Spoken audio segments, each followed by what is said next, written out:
Hello दोस्तों, स्वागत है आप सभी का my photography and Photoshop YouTube channel में। दोस्तों, पिछले वीडियो में हमने देखा था कि एडोबी कैमेरा का जो फिल्टर है उसका कंप्लीट ओवरव्यू हमने देखा था शॉर्टकट में।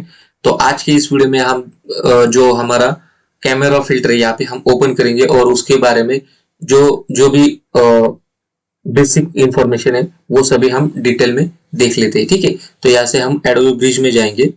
यहाँ से हम कुछ फाइल्स यहाँ पे लेके आते हैं, जैसे कि अभी इस फाइल को मैंने सेलेक्ट किया, फिर उसके बाद इस फाइल को, ठीक है। तो यहाँ पे मैं 2-4 फाइल यहाँ पे ओपन कर लेता हूँ और ये सभी फाइल्स यहाँ पे आप देख सकते हैं। इसका जो फाइल टाइप है ये सभी फाइल्स कैमेरा रॉ की फाइल्स है। तो यहाँ पे मैं राइट क्लिक करूंगा, यहाँ पे ओपन करूंगा, तो ये सभी फाइल एडोबी कैमेरा रॉ की जो फिल्टर है एडोबी कैमेरा रॉ का उसमें ओपन हो जाएंगी। ठीक है, तो ये सभी फाइल्स कैमेरा रॉ की फाइल है। आप यहाँ पे एक एक फाइल अगर यहाँ पे चेक करेंगे तो सबसे पहले ये फाइल है, इसका एक्सटेंशन है .arw में, मतलब ये सोनी कंपनी का डीएसएलआर या फिर मिररलेस कैमरे से यहाँ पे ली है। फिर उसके बाद ये एक दूसरी इमेज है, ये है 5D Mark III, इसका जो एक्सटेंशन है .cr2। फिर इसके बाद इसका एक्सटेंशन .cr2, इसका भी cr2 है। फिर उसके बाद यहाँ पे arw और ये cr2। तो जितने भी कैमरा के जो फाइल्स रहते हैं वो सभी कैमरा की फाइल आपको कैमरा फिल्टर में यहाँ पे शो होती है। लेकिन कभी कभी आपको ऐसा लगता है कि जो हमारी जेपीजी फाइल है अगर हम उसको कैमरा में ओपन करेंगे तो किस तरह से ओपन होते हैं। तो मोस्टली क्या होता है कि जैसे अभी इसको मैं क्लोज कर देता हूँ और यहाँ पे इसका जो फाइल टाइप का जो फिल्टर है यहाँ से हटा देता हूँ, यहाँ पे जेपीजी लेता हूँ। ठीक है, तो यहाँ पे आप देख सकते हैं ये सभी फाइल्स जेपीजी है। तो जैसे मैं इस फाइल को अगर मैं ओपन करूंगा फोटोशॉप में, यहाँ पे ओपन विथ एडोबी फोटोशॉप, तो ये फोटोशॉप में डायरेक्टली ओपन हो गई, मतलब इसमें एडोबी कैमेरा फिल्टर यहाँ पे अप्लाई नहीं हुआ। तो ये अगर इस इमेज को हम अगर कैमेरा फिल्टर में हमें ओपन करना है तो हमें क्या करना पड़ेगा। तो सबसे पहले इसकी जो छोटी सी सेटिंग है ये आपको चेंज करनी है। तो यहाँ पे मैं कंट्रोल के बटन प्रेस करूंगा जिससे हमारा प्रेफरेंसेस का पैनल यहाँ पे ओपन हो जाएगा। तो जैसे यहाँ पे ये पैनल ओपन हो जाएगा तो यहाँ पे सिंपल आपको फाइल हैंडलिंग में जाना है। फाइल हैंडलिंग में file compatibility camera raw preferences ये आपको यहाँ पे दिखाई देगा।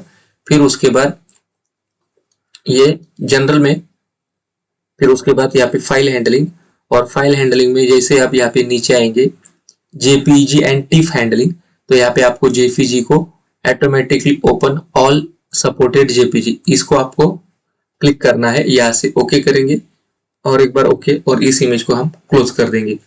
और अब हम यहाँ से इस इमेज को वापस से ओपन करेंगे। तो जैसे आप इस फाइल को ओपन करेंगे ये फाइल फोटोशॉप में डायरेक्टली ओपन नहीं होगी, ये कैमरा के फिल्टर में यहाँ से ओपन हो जाएगी। ठीक है, तो फिर यहाँ से आप इस इमेज में अलग अलग चेंजेस कर सकते हैं। ठीक है, तो यहाँ पे हम क्या करते हैं, कुछ इमेजेस रॉ फाइल्स की लेके आते हैं और कुछ इमेजेस जेपीजी के यहाँ पे दोनों एक साथ यहाँ पे लेके आते हैं। ठीक है, तो यहाँ पे हमने दोनों टाइप की जो भी फाइल है, जेपीजी फाइल और कैमरा की फाइल, ये दोनों हमने यहाँ पे फिल्टर में ओपन कर ली है। तो यहाँ पे ये फाइल cr2, फिर उसके बाद ये जेपीजी, फिर उसके बाद ये arw, ये भी कैमरा की फाइल, ये भी कैमरा की फाइल। ठीक है, ये जेपीजी फाइल है, ये भी जेपीजी फाइल है। तो यहाँ पे आप देख सकते हैं उसका इंफॉर्मेशन। ठीक है, ये भी जेपीजी फाइल है। ठीक है, तो यहाँ पे जो कैमरा की फाइल है और जेपीजी फाइल है, तो इन दोनों फाइल में एडिटिंग करने का मतलब क्या फर्क है। तो समझो अभी ये हमारी कैमरा की फाइल है .cr2। ठीक है, तो यहाँ पे आप टेम्परेचर का वैल्यू यहाँ पे देख सकते हैं। टेम्परेचर का वैल्यू का जो स्लाइडर है ये ज्यादा से ज्यादा 50,000 पॉइंट पे यहाँ पे आप देख सकते हैं 50,000 तक आ गया है। ठीक है, ये स्लाइडर, और वही स्लाइडर अगर हम इस जेपीजी फाइल में देखते हैं तो इसमें कुछ भी ज्यादा इंफॉर्मेशन इस जेपीजी फाइल में नहीं है, क्योंकि ये प्रॉपरली एकदम बनी बनाई, मतलब कैमरे में क्या होता है कि जेपीजी इमेज जब हम एक्सटेंशन उसको देते हैं कैमरे को, वो पूरी तरह से कैमरा क्या करता है उस इमेज को मॉडिफाई करके फाइनल आउटपुट हमें जेपीजी देता है। लेकिन वैसा कैमरा रॉ फाइल में नहीं होता। अगर हम कैमरा रॉ फाइल का एक्सटेंशन अगर उसमें यूज करेंगे तो जितने भी इमेजेस हम क्लिक करेंगे तो जो भी सामने का जो भी डाटा है वो जैसा का तैसा उस इमेज में सेव हो जाएगा, ठीक है। और उसके बाद हम उस इमेज में अलग अलग चेंजेस कर सकते हैं। तो यहाँ पे आप देख सकते हैं, यहाँ पे टेम्परेचर का वैल्यू यहाँ पे खाली आपको +100 और -100 यही दिखने को मिलेगा। लेकिन वही अगर आपके पास कैमरा रॉ की फाइल है तो उसमें आपको बहुत ज्यादा वैल्यू यहाँ पे आपको देखने को मिलेगी, ठीक है। फिर उसके बाद यहाँ पे समझो इस इमेज को मैंने यहाँ पे राइट क्लिक किया। यहाँ पे एक दूसरा एक इम्पोर्टेंट डिफरेंस है, वो है ये है कि जैसे हम कैमरा रॉ फाइल को यहाँ पे सिलेक्ट करेंगे तो कैमरा रॉ को फाइल सेलेक्ट करने के बाद यहाँ पे हमको व्हाइट बैलेंस सेट करने के लिए अलग अलग यहाँ पे प्रोफाइल मिलती है। तो यहाँ पे जितने भी व्हाइट बैलेंस की जो प्रीसेट है ये हमको यहाँ पे मिल जाते हैं। लेकिन वही हम जेपीजी फाइल यहाँ पे लेंगे तो इसमें आपको व्हाइट बैलेंस की खाली ऑटो और कस्टम इन दो ही ऑप्शन यहाँ पे आपको देखने को मिलेंगे। तो यहाँ पे आपको ये ध्यान में रखना है कि अगर आप फोटोज क्लिक करते हैं तो आपको उसको रॉ में शूट करना है, और रॉ में शूट करने के बाद अगर आपको पोस्ट प्रोसेसिंग में और अच्छा रिजल्ट चाहिए तो आप एडोबी कैमरा रॉ फिल्टर में आके उसमें और बेहतरीन रिजल्ट पा सकते हैं, ठीक है। तो जैसे कि यहाँ पे मेरे पास एक रॉ फाइल है और इस रॉ फाइल को हम यहाँ पे देख सकते हैं। यहाँ पे हमारे पास एक बेसिक पैनल है, तो इस बेसिक पैनल में आपको यहाँ पे व्हाइट बैलेंस का सबसे पहले एक ऑप्शन मिलेगा, ठीक है। यहाँ पे कैमरे में जो बैलेंस व्हाइट बैलेंस की जो भी प्रीसेट है तो यहाँ पे हम प्रीसेट यहाँ पे यूज कर सकते हैं, ठीक है। यहाँ पे एक आई ड्रॉपर दिया है, इस आई ड्रॉपर की मदद से भी हम व्हाइट बैलेंस सेट कर सकते हैं। जैसे कि यहाँ पे मेरे पास एक इमेज है, ठीक है।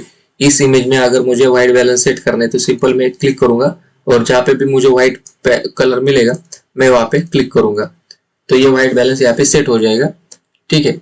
फिर उसके बाद यहाँ पे मैं और एक इमेज यहाँ पे लेके आता हूँ। तो यहाँ पे एक इमेज है, अगर मुझे इस इमेज में व्हाइट बैलेंस सेट करना है तो मैं क्या करूंगा, यहाँ पे ये आई ड्रॉपर टूल लूंगा और जहाँ पे मुझे व्हाइट मालूम है कि यहाँ पे एक व्हाइट कलर है, तो मोस्टली ह्यूमन बॉडी में दो ही टाइप के व्हाइट आपको मिलेंगे, यहाँ पे आईज के ऊपर और दांत के ऊपर। तो यहाँ पे मैं आईज के ऊपर यहाँ पे क्लिक करूंगा तो यहाँ पे इस इमेज का व्हाइट बैलेंस आप देख सकते हैं, ये सेट हो गया है। यहाँ पे हम बिफोर और आफ्टर यहाँ पे देख सकते हैं, ठीक है। यहाँ पे एक दूसरा एक ऑप्शन है, इसमें आप बिफोर आफ्टर यहाँ पे देख सकते हैं। तो इस तरह से आप व्हाइट बैलेंस सेट कर सकते हैं। यहाँ पे मैं कैंसिल करूंगा और एक दो तीन इमेज आपको दिखाई देता हूँ। यहाँ पे दो इमेजेस है, इसमें अगर मुझे व्हाइट बैलेंस सेट करना है तो सिंपल इस इमेज को मैं सेलेक्ट करूंगा, यहाँ से आई ड्रॉपर लूंगा और जहाँ पे व्हाइट कलर मुझे मालूम है कि यहाँ पे व्हाइट कलर है तो यहाँ पे मैं सिंपल क्लिक करूंगा तो ये मेरा व्हाइट बैलेंस यहाँ पे सेट हो गया, ठीक है। फिर उसके बाद अगर मुझे इस इमेज में व्हाइट बैलेंस सेट करना है तो यहाँ पे मैं आई ड्रॉपर इस व्हाइट पे लेके जाऊंगा, यहाँ पे क्लिक करूंगा तो यहाँ से मेरा व्हाइट बैलेंस यहाँ पे सेट हो गया। तो यहाँ पे मैं बिफोर आफ्टर देख सकता हूँ, ठीक है। इस इमेज में भी बिफोर आफ्टर यहाँ पे देख सकता हूँ, ठीक है। फिर उसके बाद यहाँ पे आपको नीचे आप देखेंगे कि यहाँ पे टेम्परेचर का एक स्लाइडर है, तो ये स्लाइडर ब्लू की तरफ लेके जाएंगे तो आपके इमेज में ब्लू कलर ऐड होने लगेगा और यहाँ पे जैसे इस टेम्परेचर को हम येलो की तरफ लेके जाएंगे तो इमेज में एक येलो वार्म टोन यहाँ पे आने लगेगा, ठीक है। तो इस तरह से ये स्लाइडर काम करता है। फिर उसके बाद यहाँ पे टिंट है, टिंट अगर आपको राइट लेके जाएंगे तो यहाँ पे मैजेंटा ऐड हो जाएगा और यहाँ पे लेफ्ट में लेके जाएंगे तो यहाँ पे ग्रीन कलर ऐड हो जाएगा, ठीक है। यहाँ पे हम व्हाइट बैलेंस सेट कर दिया। फिर उसके बाद व्हाइट बैलेंस सेट होने के बाद यहाँ पे आप देख सकते हैं, यहाँ पे exposure, contrast, highlight, shadow, white, black, texture, clarity, dehaze, vibrance और सैचुरेशन।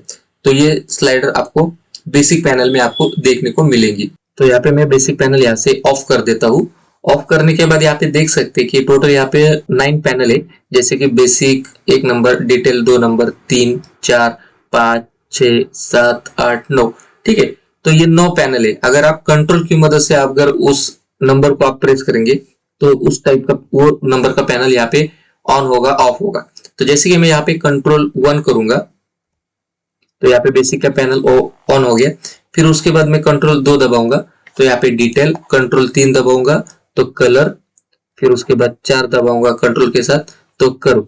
तो इस तरह से आप कंट्रोल की मदद से जो भी पैनल आपको यूज करना है उस पैनल का नंबर आप याद रखेंगे और कंट्रोल के साथ उसको प्रेस करेंगे तो शॉर्टकट अगर आप यूज करेंगे तो वही पैनल में आप जा सकते हैं, ठीक है। तो इस तरह से ये पैनल वर्क करता है। फिर उसके बाद हम क्या करेंगे, बेसिक पैनल है उसके बारे में पूरी जानकारी लेते हैं, ठीक है। तो इसके लिए हम क्या करेंगे, कुछ इमेजेस है उसे यहाँ पे लाते हैं। तो यहाँ पे मैंने दो इमेजेस यहाँ पे ओपन की है। तो ये जो पहली इमेज है ये हमारी सोनी कैमरे से ली हुई रॉ की फाइल है। फिर उसके बाद एक दूसरी फाइल है जो जेपीजी इमेज है, ठीक है। तो इन दोनों फाइल्स में अगर हम एडिटिंग करते हैं तो उनमें क्या फर्क है, मतलब तो यहाँ पे हम अगर हम रॉ फाइल में एडिटिंग करते हैं तो हमें कौन कौन से एक्स्ट्रा फीचर मिलते हैं, अगर हम जेपीजी एडिटिंग करते हैं तो उसमें से कौन कौन से लिमिटेशन आती है, ये हम देखेंगे।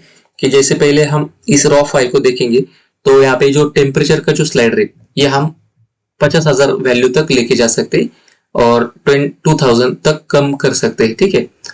यहाँ पे मैं इसको जैसे मैं डबल क्लिक करूंगा तो ये स्लाइडर अगर कहीं पे भी रहेगा, डबल क्लिक करते ही ये अपनी जो ओरिजिनल कंडीशन थी उस पर ले जाएगा, रिसेट हो जाएगा। यहाँ पे हम जेपीजी को अगर यहाँ पे क्लिक करेंगे और इसका टेम्परेचर वैल्यू देखेंगे तो यहाँ पे बहुत ही कम इसमें वैल्यू आपको देखने को मिलेगा। ये 0 से लेके +100 और 0 से लेके -100 तक आपको ये वैल्यू प्रोवाइड करता है। जैसे कि इस कैमरा में हम देख सकते हैं यहाँ पे आपको जो वाइट बैलेंस की जो प्रोफाइल है, यहाँ पे बहुत सारे प्रोफाइल आपको देखने को मिलेंगे। वही प्रोफाइल जो आपको जो उस टाइम पे अपने कैमरे में क्लिक करते समय आपको मिलती है। जैसे कि यहाँ पे ऑटो, डे लाइट, क्लाउडी, अगर उस टाइम पे आपने वाइट बैलेंस अगर गलती से कुछ अलग रख दिया तो कैमरा में शूट करने के बाद आप यहाँ पे कैमरा फिल्टर में जो भी आपको वाइट बैलेंस चाहिए आप यहाँ से रख सकते हैं, ठीक है। फिर उसके बाद जेपीजी में आते हैं तो जेपीजी में हम देखते हैं वाइट बैलेंस आपको कुछ भी नहीं मिलेगा। यहाँ पे ऑटो और एज ए शॉर्ट और कस्टम, ये दो या तीन ही आपको वाइट बैलेंस आपको देखने को मिलेंगी। तो इस इमेज में हम देख सकते हैं कि यहाँ पे जो स्काई का डिटेल है बहुत ही बढ़िया है और यहाँ पे नीचे का जो एरिया है पूरी तरह से शैडो में है। तो इस इमेज में हम क्या करेंगे, शैडो का डिटेल यहाँ पे बढ़ाएंगे। तो सबसे पहले यहाँ पे बेसिक पैनल में हम क्या करेंगे, जो भी व्हाइट बैलेंस है यहाँ पे कैमरे में उस टाइम पे जो फोटो क्लिक किया था उस टाइम पे जो व्हाइट बैलेंस है अगर हम सेट नहीं कर पाए तो हम इस कैमरा को यहाँ से सेट कर सकते हैं। यहाँ पे ऑटो लिख सकते हैं, फिर यहाँ से क्लाउडी, फिर यहाँ से शेड। तो इस तरह के अलग अलग आप व्हाइट बैलेंस यहाँ से सेट कर सकते हैं। तो यहाँ पे मैं कोई भी एक व्हाइट बैलेंस यहाँ पे सेट कर लेता हूँ। फिर उसके बाद यहाँ पे हम क्या करेंगे, यहाँ पे स्काई का डिटेल छोड़ के यहाँ पे हम शैडोज इसमें ऐड करेंगे। तो यहाँ पे हम शैडोज को यहाँ पे ऐड करेंगे तो यहाँ पे डिटेल आने लगा। फिर उसके बाद यहाँ पे हम थोड़ा सा ब्लैक कलर को ऐड करेंगे, यहाँ पे व्हाइट कलर। फिर उसके बाद यहाँ पे हम थोड़ा सा एक्सपोजर बढ़ाएंगे और यहाँ पे जो हाईलाइट है वो थोड़ा कम करेंगे, ठीक है। यहाँ पे हमने हाईलाइट को कम कर दिया, या फिर यहाँ से हम थोड़ा सा एडजस्ट कर लेते हैं, ठीक है। और वापस से हम एक्सपोजर को यहाँ पे ऐड करेंगे, ठीक है। यहाँ पे ऐड करने के बाद अगर आपको ऐसा लग रहा है कि यहाँ पे फॉगी इफेक्ट ज्यादा आ रहा है तो यहाँ पे हम डीएच को कम करेंगे, ठीक है। यहाँ पे हम डीएच को कम करेंगे। अगर हमें इस इमेज में थोड़ा सा शार्पन चाहिए, शार्प इमेज चाहिए तो यहाँ पे हम टेक्सचर यहाँ पे ऐड करेंगे, यहाँ पे थोड़ा सा क्लैरिटी ऐड करेंगे। और इतना होने के बाद यहाँ पे हम बिफोर और आफ्टर चेक करते हैं, ये हमारा बिफोर और ये हमारा आफ्टर, ठीक है। तो इस तरह से अगर आपके पास रॉ फाइल रहेगी तो आप उसको रॉ प्रोसेसर में बहुत अच्छी तरह से एनहांस कर सकते हैं। यहाँ पे दूसरा इमेज है हमारा जेपीजी, इसको भी थोड़ा सा हम एनहांस करते हैं। तो यहाँ पे सबसे पहले हम थोड़ा सा एक्सपोजर इसमें बढ़ाएंगे, फिर इसमें शैडोज कंप्लीटली बढ़ाएंगे, फिर यहाँ पे हाईलाइट को कम करेंगे, कॉन्ट्रास्ट को एडजस्ट करेंगे, यहाँ पे व्हाइट कलर, यहाँ पे थोड़ा सा ब्लैक, यहाँ पे वापस से कॉन्ट्रास्ट कम करेंगे, ठीक है। अगर आपको टेम्परेचर कम ज्यादा करना है तो आप यहाँ से कम ज्यादा कर सकते हैं, ओके। और यहाँ पे टेक्सचर को हम थोड़ा सा यहाँ पे ऐड करेंगे, क्लैरिटी को ऐड करेंगे। डीएच आपको कम ज्यादा करना है तो डीएच कम ज्यादा कर सकते हैं, ठीक है। यहाँ से हम वाइब्रेंस का जो स्लाइडर है इससे हम कलर में और थोड़ा डेप्थ ला सकते हैं, तो कलर यहाँ से ऐड कर सकते हैं। यहाँ पे सैचुरेशन, ठीक है। यहाँ पे हम बिफोर और ये हमारा आफ्टर। तो इस तरह से कैमरा फिल्टर में आप जो भी आपकी इमेजेस रहेंगे उसको आप इसमें स्लाइडर की मदद से आसानी से एनहांस कर सकते हैं, ठीक है। तो आज की इस वीडियो में हमने देखा कि किस तरह से बेसिक पैनल को यूज करते हैं, यहाँ पे व्हाइट बैलेंस कैसे सेट करते हैं, व्हाइट बैलेंस कैसे मैनुअली सेट करते हैं, ये भी हमने देखा। यहाँ पे हमने एक्सपोजर, कॉन्ट्रास्ट, ये जो भी स्लाइडर है वो किस तरह से यूज करते हैं वो भी हमने देखा। ठीक है, तो आज की इस वीडियो में बस इतना ही। अगर ये वीडियो आपको अच्छा लगा तो लाइक करो, ज्यादा से ज्यादा शेयर करो और सब्सक्राइब करो। तो मिलते हैं अगले वीडियो में, तब तक के लिए धन्यवाद।